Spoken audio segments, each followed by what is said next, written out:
لحين اصدار تعليمات بالجدول الزمني الجديد. طبعا الانديه دي كلها بتتمرن، وكل مدرب وكل نادي عايز يطمن على لعيبته، لان لما يبقى في فتره ايقاف كبيره طبعا اكيد هيبقى في نتائج سلبيه، فمفيده لحد ما، على اساس ان حتى اللي عنده لعيبه جداد هيجربهم النهارده اذا كانوا يستمروا معاه في البطولات الرسميه ولا لا. كلمني طبعا عن المواهب الشبابيه الموجوده عندكم في النادي، وشايف الشباب دلوقتي ازاي؟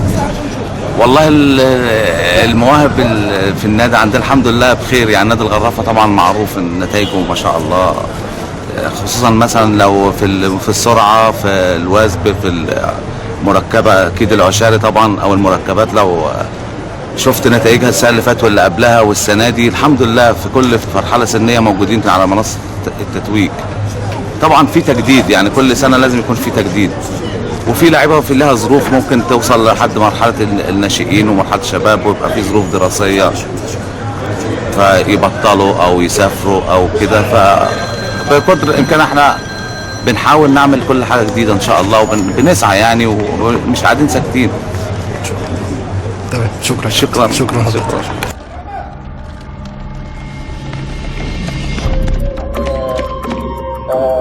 نعطاء وعد نوع من التنافس بين الأندية.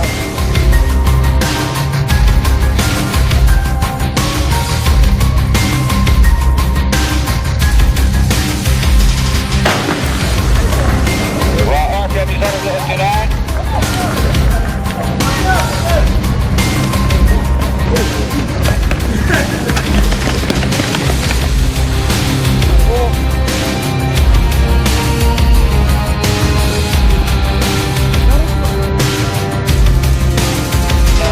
دفعت جل الفئات البراعم والاشبال والناشئين، شامل الحكام، انتباه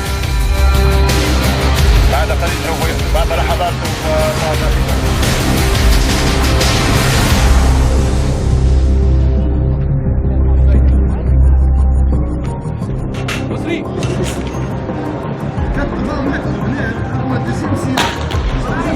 بعد إذن إشارة انطلاق سباق 80 متر الفتيات المجموعة الثانية، والتي سوف يتم بعدها إلى سباق الماين.